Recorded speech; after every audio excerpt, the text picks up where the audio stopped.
Hello नमस्कार, कैसा है मेरा यूट्यूब परिवार। मेरा नाम साकेत है और आप मेरे इस वीडियो को मेरे फेसबुक पे, इंस्टाग्राम पे, मेरे यूट्यूब पे देख रहे थे। कल कल एक दिन मेरे एक सब्सक्राइबर है, वो मुझसे पूछ रहे थे कि सर मेरा लोन अकाउंट एनपीए हो चुका है। अब बैंक वाले हमें परेशान कर रहे हैं क्योंकि एनपीए हो चुका है, तो बैंक वाले का भी टारगेट को मीट करना होता है। जब टारगेट मीट करने की बात आती है तो वो रिकवरी एजेंट के द्वारा या उनके जो भी सोर्स होते हैं, कॉल होते हैं, विजिट होता है, सब कुछ कर रहे हैं, पैसे मांग रहे हैं। और उनको किसी ने बता दिया है कि लोन अगर एनपीए हो जाता है तो पैसे देने की कोई ज़रूरत नहीं है, लोन सीधे माफ़ हो जाता है। अब एक ऐसा कॉन्सेप्ट है ना कि एनपीए के बाद सीधे लोन माफ़ हो जाता है। जब लोग इस तरह से बात करते हैं तो बहुत सारे लोग जो इस वीडियो को देखते हैं, उनके मन में होता है क्या एनपीए के बाद हमें पैसे देने की ज़रूरत है, ज़रूरत नहीं है। ये एक समझने वाली चीज़ है। हर व्यक्ति को ऐसा नहीं है कि पैसा देना पड़ता है, हर व्यक्ति को ऐसा नहीं है कि उनका लोन माफ़ हो जाता है। मैं आज के वीडियो में आपको सारी चीज़ें डिटेल में बता दूंगा। अब इसके बाद आपको निर्भर करता है कि आप पैसे दे रहे हो, नहीं दे रहे हो।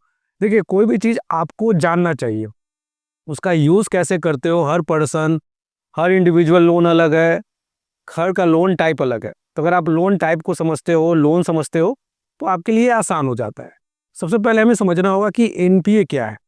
और एनपीए में एक डर होता है कि जब लोगों को पता कैसे चलता है, जब नोटिस वगैरह आने लगते हैं, लीगल एक्शन वगैरह होने लगता है। तो आज की वीडियो में हम ये भी बताएंगे कि आपके पास जो एनपीए का जो नोटिस है वो भी ना आए। तो अगर नोटिस को भी रोकना है तो हमें क्या करना चाहिए, ये छोटी छोटी चीज़ें, सभी चीज़ बताएंगे, कवर करेंगे आज की वीडियो में। इस वीडियो को अगर आप देखते हो, अगर शेयर करते हो अपने दोस्तों के साथ, तो इस बात की तो गारंटी देंगे कि एनपीए रिलेटेड प्रॉब्लम्स नहीं आएगा और आपके मन में इस तरह का सवाल नहीं आएगा कि सर बैंक को पैसे दे या नहीं दे। वीडियो को शुरू करते हैं। देखिए, सबसे पहले हमें समझना होता है कि एनपीए क्या होता है। एनपीए को साधारण शब्द में एक ऐसा दायरा, नॉन परफॉर्मिंग एसेट्स इसको बोलते हैं, ऐसा पैसा जिससे बैंक को अब लाभ नहीं हो रहा है। तो एनपीए जो है ना, एक ऐसा दायरा है, एक लाइन है, जहां पर बैंक और आपका जो रिश्ता होता है, कस्टमर और एक बैंक का, वो खत्म हो जाता है। उसके बाद अब वो क्या करता है कि तुम पैसे नहीं दे रहे हो, हम आपसे पैसे निकाल के रहेंगे। अब इस तरह की बातें हो जाती है। अब इस तरह जब पैसे निकालने की बात होती है तो वो अपना पूरा ताकत लगाता है, आप अपने पूरे सोर्स लगाते हैं कि हमें कैसे नहीं देना है। आरबीआई का गाइडलाइन खोजते हो, नियम खोजते हो। इस तरह बैंक खोजता है कि इसको रिकवरी एजेंट से भेज रहा है, इसको डराना है, धमकाना है। ये एक लाइन है, समझिए। अब एनपीए अगर एक लाइन है तो इस लाइन के बहुत सारे नियम होंगे। देखिए, जब भी कोई भी लोन, एनपीए कैसे होता है, जब हम किसी भी लोन का पेमेंट 92 डेज तक नहीं करते। 92 डेज क्या होता है? 3 महीने। अगर आप कैलकुलेट करोगे सीरियल नंबर पे 3 महीने, तो 92 डेज निकल के आते हैं। अगर हम लोग 3 महीने ईएमआई पेमेंट नहीं करते तो हमारा लोन अकाउंट एनपीए में चला जाता है। अब इस 3 महीने को भी अगर आप ब्रेक डाउन करके देखोगे, जो ईएमआई पे होता है, उस ईएमआई में दो पार्ट है। सबसे पहला पार्ट जो आप पेमेंट कर रहे होते हैं वो ईएमआई का प्रिंसिपल होता है, दूसरा इंटरेस्ट होता है। तो अगर आप दोनों में से कोई एक पार्ट भी अगर पेमेंट करते हो, और एनपीए कैसे होता है, 92 डेज तक आपके लोन अकाउंट में, ना कि बैंक अकाउंट में। बैंक अकाउंट वो होता है जिससे लोन अमाउंट का पैसा जाता है लोन अकाउंट में। तो कंफ्यूज नहीं होंगे, बैंक अकाउंट में नहीं, लोन अकाउंट नंबर में। आप किसी भी लोन अगर ले रहे हो तो बैंक से जाके मांग सकते हो कि सर मेरा लोन अकाउंट नंबर क्या है। अगर लोन अकाउंट नंबर में 92 डेज तक कोई ट्रांजेक्शन नहीं होता है तो उस अकाउंट को एनपीए डिक्लेयर कर दिया जाता है। अब मान लीजिए एनपीए चला गया। अब एनपीए से अगर रोकना है तो 92 डेज के अंदर आप ईएमआईज में से कोई भी एक पार्ट पेमेंट कीजिए। ईएमआईज में जो एनपीए है वो रुक जाता है। तो आपका ट्रांजेक्शन होता है लोन अकाउंट नंबर में, तो एनपीए नहीं होगा। अगर एनपीए रोकना है, नोटिस रोकना है, तो आपको ये करना चाहिए। अब जो मेरे कस्टमर है उनका तो एनपीए हो चुका है। देखिए, एनपीए होने के बाद क्या होता है कि बैंक उसमें अब लीगल एक्शन की तरफ जाता है। हमारे यहाँ पे 3 टाइप के लोन सर्व किए जाते हैं। सबसे पहला, सिक्योर और अनसिक्योर, 2 टाइप के बारे में जानते हैं। अनसिक्योर लोन में भी एक 2 टाइप के लोन होते हैं। पहला जो क्रेडिट कार्ड का होता है, दूसरा जो पर्सनल लोन होता है। क्रेडिट कार्ड अलग इसलिए होता है क्योंकि क्रेडिट कार्ड में आप कोई सिक्योरिटी नहीं देते हो, चेक नहीं देते हो, तो वो एक ईसीएस बेस पे होता है।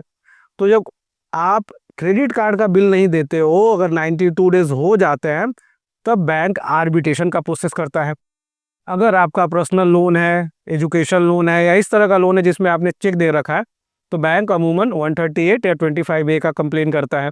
अगर आपका सिक्योर लोन है, जैसे होम लोन हुआ, गोल्ड लोन हुआ, इस तरह केसेस में बैंक अगर होम लोन की बात करे तो यहाँ पे सरफेसी एक्ट का नोटिस भेजता है मतलब ये वो दायरा है जब ये लीगल प्रक्रिया को शुरू कर देता है। अब लीगल प्रक्रिया होने से क्या होता है? सबसे पहला जब आपको काम क्या करना है कि जब भी आपका कोई भी लोन एनपीए में डिक्लेयर होता है, तो उसके बारे में सारी जानकारी आप इकट्ठा करना शुरू करोगे। जब हम लोग लोन रिपेमेंट नहीं करते हैं तो क्या-क्या होता है?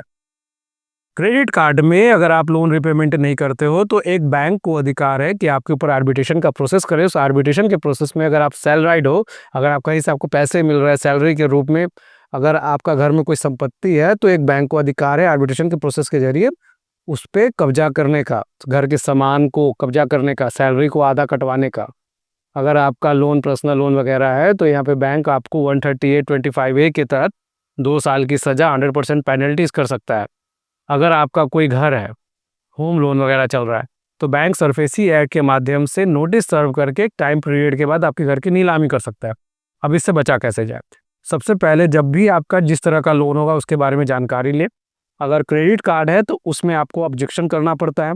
ऑब्जेक्शन करके ये बताना पड़ता है कि ये जो आर्बिट्रेटर है इससे हम संतुष्ट नहीं, क्योंकि ये बैंक का आदमी है, बैंक का आदमी है तो मेरे हित में तो बोलेगा नहीं, तो हमें एक दूसरा आर्बिट्रेटर चाहिए। इसके लिए भी एक प्रक्रिया है। अगर आपका पर्सनल लोन है तो जब सेक्शन 138 या 25(a) के तहत समन आता है तो आपको कोर्ट में तत्काल प्रभाव से बिल लेना पड़ता है, सेम डेट पे मिल जाता है। अगर सरफेसी एक्ट का मामला है तो तुरंत जाके, अगर आपके पास 13(2) या 13(4) का है तो किसी भी जिसको आप मानते हैं, जिसको आप एडवाइस लेते हो, जिसको समझते हो कि इसकी बात की जानकारी होगी, वो वकील हो सकता है या कोई भी जिस पे आपको भरोसा है, उससे सलाह लीजिए, आगे की प्रक्रिया कीजिए। क्योंकि होम लोन आपका एक संपत्ति है, एसेट्स है, अगर वो चला जाएगा तो आप रोड पे आ जाओगे। तो जितने भी लोन होते हैं इसमें आपको जानकारी लेना पड़ता है। अब एनपीए के बाद, जैसे कि मैंने बताया, बहुत सारे लोग बोलते हैं लोन माफ़ हो जाता है।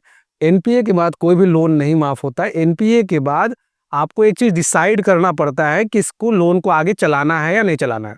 अगर आप इस लोन को आगे चलाना चाहते हो तो आपको पेमेंट करना चाहिए, नहीं तो जो हमने बताया ये सारी प्रॉब्लम्स होती है।